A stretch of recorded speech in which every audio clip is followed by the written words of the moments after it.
Hi, and welcome to the SBA Business Plan Canvas webinar series. I'm Deborah Hellback, and with me today is Salik. And Salik is here to talk about target markets. So that's box number 5, I think. I don't think they're actually numbered on the canvas. The goal of the Seafood Business Accelerator, of course, is to help seafood harvesters, processors, farmers capture more value for their harvest. And this has been a 10-part series where we go through each box or each segment of the business plan or innovation plan canvas to help you come up with a map or a guideline for your project. So we'll start off with introductions. Salik, how about you introduce yourself? Thank you so much, Deborah. It's great to be back on. As Deborah mentioned, my name is Salik, and I've been working with Farm Food Drink. We're a team of food industry experts, and we help small-scale food processors with business planning, financial management, market research, and marketing services. And our services are specifically tailored to suit the needs of small-scale food processors, and we do everything we can to help them succeed and grow their business. Yeah, I can attest to that. As Farm Food Drink has done, amazing work with small-scale food processors and medium-sized processors in the province for years now. I've been really fortunate to work with Greg and his team, and Salik is one of his team members. I think the team's grown quite a bit over the last few years. Yes. And we, in fact, Salik and I worked on the Food Business Refresh program. We talked about that actually in an earlier webinar, but we worked with 75 entrepreneurs at the same time through this program. And at the time, of course, they were all panicked because they were involved in the pandemic. It was really a really bad situation, as many of you will recall, being in the seafood sector as well, right? So you were also faced with closures and no markets for your products. So it was very, very rewarding, I guess, hey, Salik, for us to work with those Exactly. people and help them pivot to find new ways of doing their business. Lots of presentation there, but it's new ways of doing their business. And a good introduction, I guess, into Salik's topic today is talking about target markets. And when we were working on that other accelerator, the refresh program, a lot of the companies were looking at pivoting from selling into food service, into restaurants, to selling direct to consumers. And I believe that a lot of seafood companies are also looking at that. The small scale entrepreneurs are saying, well, is there any way that I can sell direct to a consumer and maybe I can keep more of the money that's coming from my seafood? So, if you're going to do that, you'll need to know who is your market, like who are you targeting when you're going to be doing that.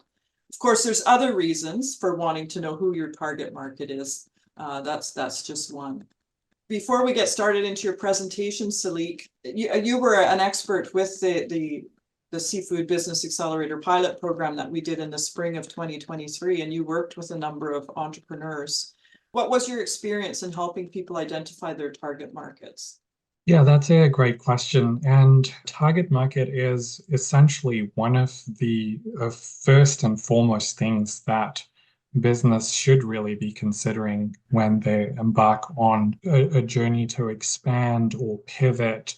A lot of businesses, they disregard that. But, the businesses that I worked with through SBA, their whole innovation plan was influenced just by correctly identifying and segmenting their target market.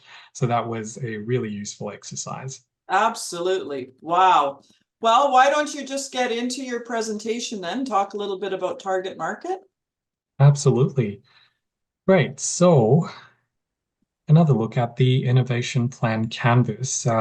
You must have familiarized yourselves with the innovation plan canvas, a great resource, a great planning resource, and a roadmap. And I feel like all of these different sections have been placed where they're placed with a lot of thought, because the target market is placed right at the center, or I should say, the heart of the innovation plan canvas. And you could see why, because it influences a lot of these decisions. Your target market can influence the distribution channels in some way. But more importantly, it is the marketing activities, and it might even affect your product development and production and next steps, milestones. So there's so many different ways that the target market could influence your plan. So that all the more reason for you to correctly identify and segment your target market. So now the objective for this presentation and the thing that I would all like you to focus on is these two questions. And everything else that I talk about lead us back to these two questions. So the two important questions that you should be asking when you get to this section: who is your target market and what are their wants or needs? And a lot of times, what I find is that especially people who are just entering food or seafood business, when you ask them, who is your product for? And they say it's for everyone, uh, which is very Always. normal. And Deborah, you must have experienced that as well. Yeah. With a lot of businesses, they just say it's for everyone. That might be true. Like, if you're a tuna fish producer, for example, you might think that your product is for everyone. Everyone would love that. But we'll soon find out that, people have their preferences, different groups, whether it's age groups or different social or community groups, they have their own preferences. So you have to really understand that before, you dive into it. Again, you just don't be overwhelmed or intimidated by these big words or the technical terms that we have on the slide. This is all a process to bring you back to the core focus, which is answering those two questions that I just showed you. So I just wanted to highlight the difference between market segmentation and target market. So the easiest way to distinguish between these two is by describing market segmentation as the process and target market as the end product. Oh. So you are basically doing this whole exercise. You're breaking the overall population or a big chunk of people into smaller segments, Yeah. but what you end up with is the target market. So businesses could have multiple market segments, some more focused or more important or significant than the others. So it is really then up to you, how you move forward with that once you have segmented these target markets. And so the target market, like each segment, is going to have its own unique needs, wants, and values. So the values part is extremely important. Up until a few decades ago, marketers or business owners, they didn't fully understand the value of or the significance of the word values. But now, we really have to keep it a center of our focus. Another thing that might confuse you, but it shouldn't, it is the target market segmenting versus target market profiles. It is one of those two terms that is used interchangeably when we talk about marketing or target market segmentation. Again, we've already talked about market segmentation, the process of breaking down the larger population or the larger segments into smaller segments. And target market profiles are essentially what we end up with in terms of how do we define each of those segments. And I do have an example that I would like to show in the next couple of slides, but you must be thinking, what are those dimensions or what are the criteria that we use to segment the market? And I've already touched on some of them, just the demographics, but there is a whole lot of them, actually. There are. And this might seem intimidating and overwhelming, but it is a lot of fun. If anyone asks me, what is the most fun part of like target marketing or target market segmentation, I would say it is really the segmentation or like, this exercise that and using this criteria that you see on the slide. First, like let's address the question, why do we want to segment the market? Or why do we want to do target marketing?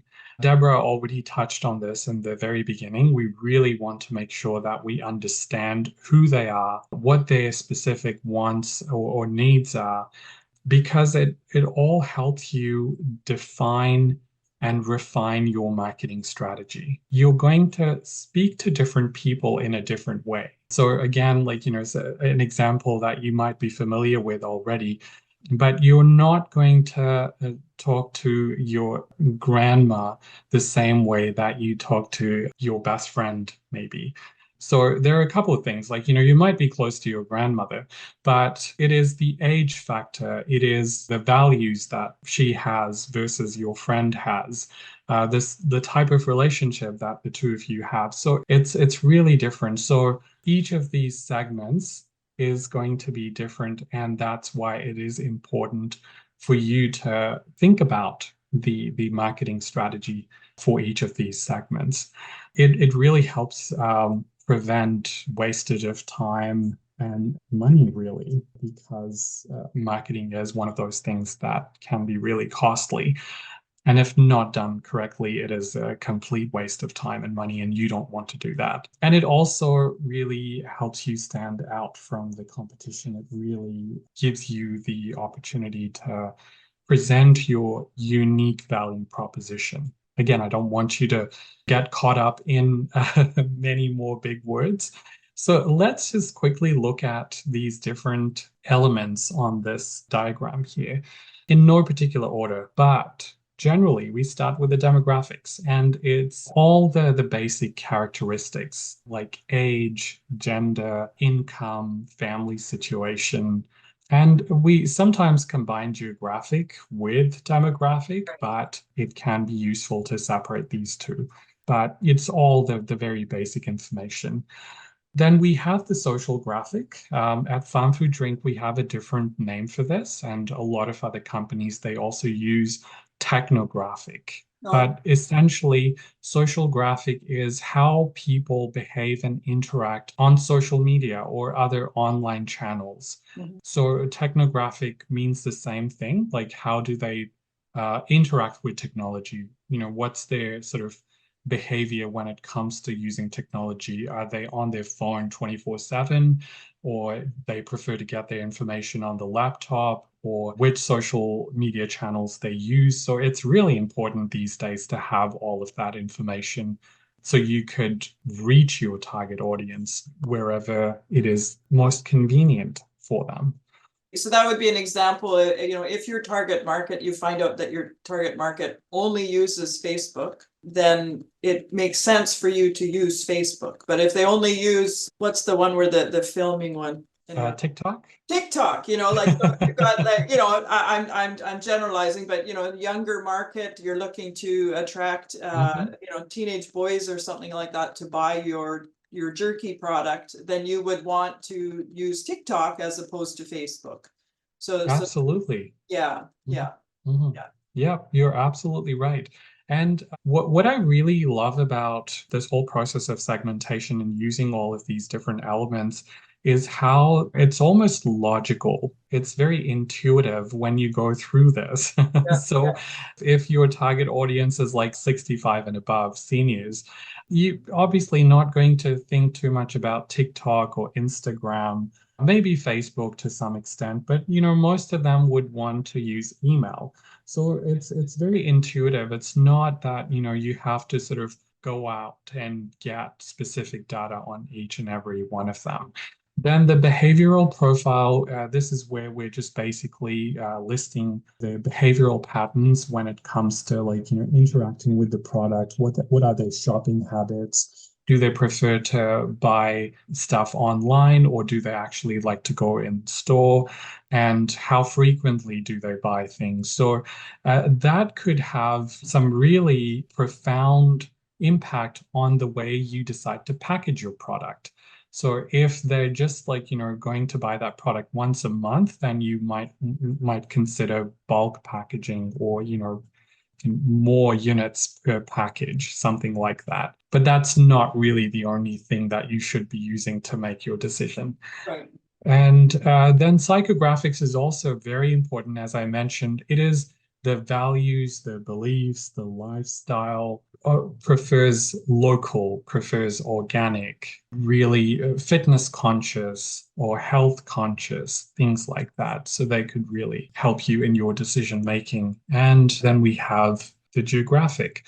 Where are these people located? And as I mentioned, sometimes you merge the demographics and geographics together. So this is just an example of how you might create the target market profile as a result of that segmentation that we've talked about. So we have the demographic profile, the psychographic profile, behavioral, and then the general grocery habits. Some people, they talk about these under behavioral profile, but you could depending on the nature of your product, you could talk about these separately.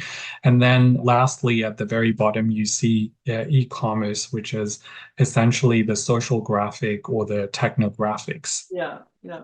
Yeah, so people watching, you can see how all of a sudden when we talk about the challenges of saying I'm going to sell to everyone or my market is everyone, you see how you can waste a lot of money, I guess, and time trying to create a marketing strategy that appeals to everyone when actually, I mean, you're never going to appeal to the vegan market if you're selling seafood, right? So you can actually narrow down who it is that you're targeting, and then you can create materials and information and products that your target market wants.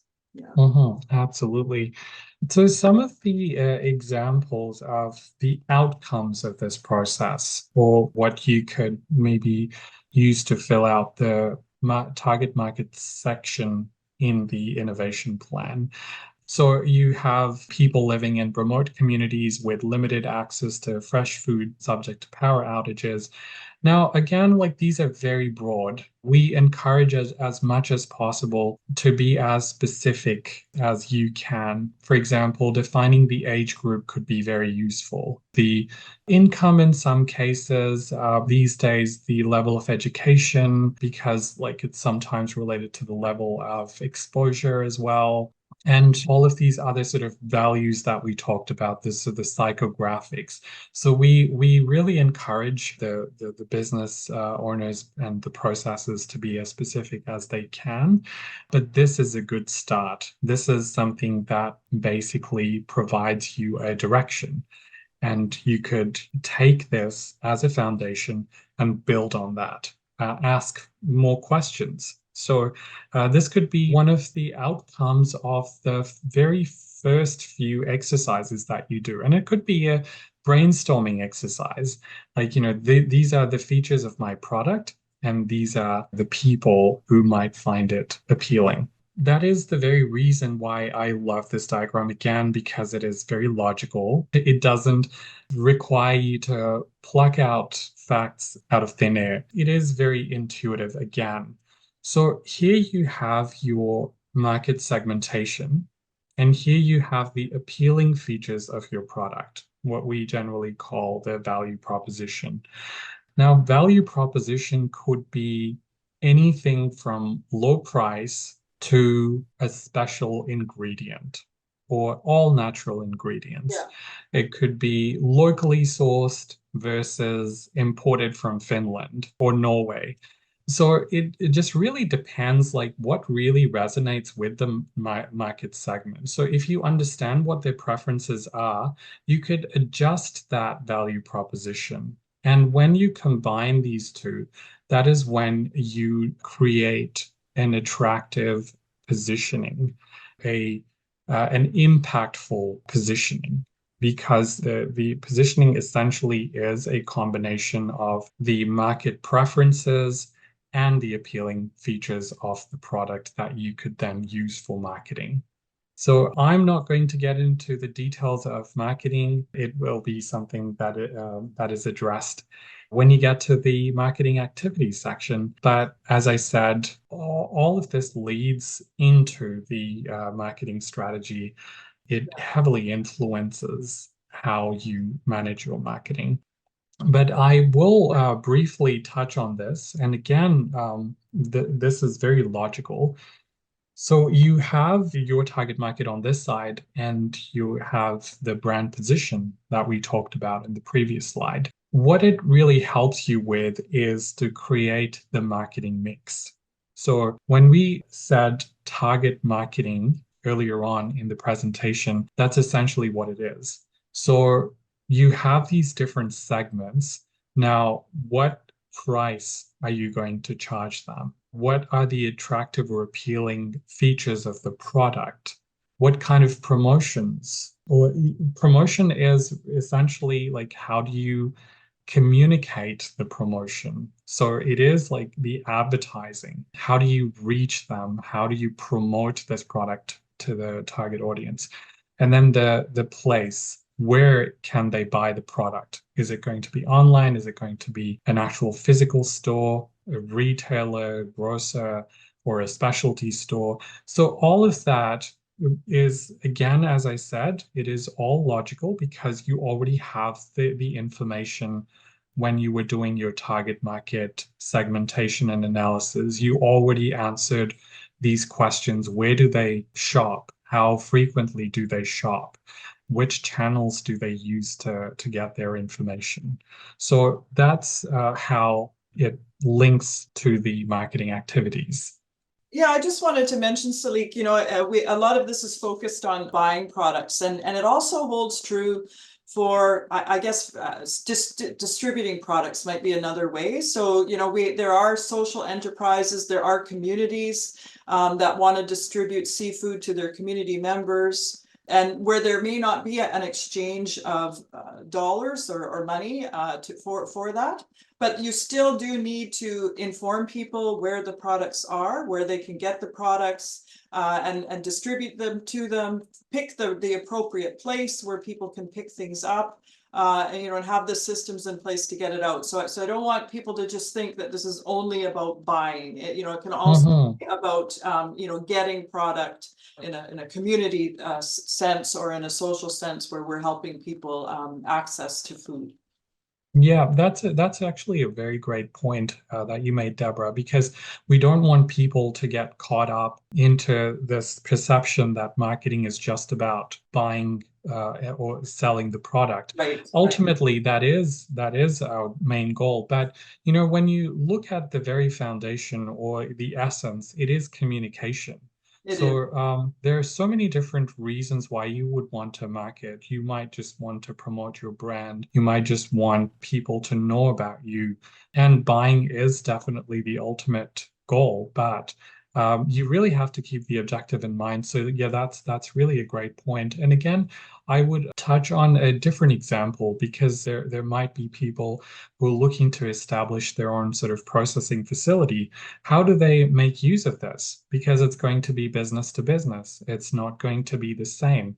They will use the same market segmentation process. Yeah. It's just going to be slightly different because it's not individuals that they're talking about. It is like the group of companies, similar businesses who they might be providing services to. And again, it just really depends on the processing facility as well. So yeah, thank you for that, Deborah. Now, as promised in the beginning, we have brought you back to the same section within the innovation plan canvas. And here you're going to essentially answer two questions, but with varying level of detail. So it doesn't really have to be a single worded answer. You can be as detailed as you want, and you can add as much detail as it takes for you to describe these other sort of sections, if it does have any influence on the other sections. And so these are some of the examples. Again, we've kept these examples very broad and very general. As mentioned earlier, I would really recommend using some specific features of this target market. I would urge you to think about the demographics, the psychographics, maybe the behavioral pattern, where they're located, just to add more detail. Yeah. Because the innovation plan, I've said it in the previous presentation, that it can be used as a great communication tool. So for anyone looking at your innovation plan, should instantly get an idea as to who your target audience is, where they're located, what their preferences are, and how you have planned to like connect the dots and meet those demands. And Deborah, you could help wrap things up for this presentation. Yeah, sure. Thanks, Salik. And I thank you for the presentation. I like you're very logical, and you like to have your objectives spelled out, and that's very helpful for people when they're working on their plan. So like the other presentations that we've done, you want to keep working on your innovation plan canvas. So fill in the boxes. I did have a thought when Salik was saying, how to fill in that particular box. You may want to set up file folders for each of the Canvas topics where you can file the additional information that you've gathered. And then that would be a really good filing system. So you know where to find all the information that you research for your target market or, for your funding, so on and so forth. So just an idea of how you might organize your information. So take a stab at identifying your target market. We've just given a general example here, but as Salik says, the more detailed you are, the more focused you are, the less time it's going to take you to work on your marketing strategies or your strategy for finding customers for your new processing plant or for your new community system that you're putting together. Watch the rest of the webinars, and the next one is on business systems, but as always, you can watch in whatever order you want, and you can watch them as many times as you like. Really good, Salik. You've given people a really good overview of what it means to identify a target market and how that's going to help them. After you've worked with people, not just in the Seafood Business Accelerator, but in some of the other programs that you've worked with them as well. Like, is it like a moment the light bulb goes off, and people go, oh, that's what you mean, why I should be zooming in on a target market. Yeah, exactly. And it has actually happened quite a bit. Oh yeah, okay, yeah. Me too. Yeah, and Yeah. especially when working with someone else, like, you're not working in isolation and you're brainstorming. And it happens a lot when people looking to launch a new product or, start their own new business. So it can happen at any point, and sometimes they have something very specific in mind, and following this brainstorming, following the back and forth and discussion, they realize that based on the features, as I mentioned, the value proposition, it's a completely different type of market segment that they should be focusing on. So it happens more than you think. Yeah, But no, yeah. I've definitely seen it, and you're so correct. Like, it really is fun, to look at to spend time researching who your target market might be, and it's so liberating to realize that then once you've identified your target market, then I think ideal customer profile is another term that I've heard used more to do with software and computer programs, but you can just hone in then on what it is that interests that particular target market, and I guess people measure things by likes, right? But how much engagement you get when you've actually targeted what it is that people feel is important to them and how they react, right? So Exactly. it's really liberating when you're able to do that.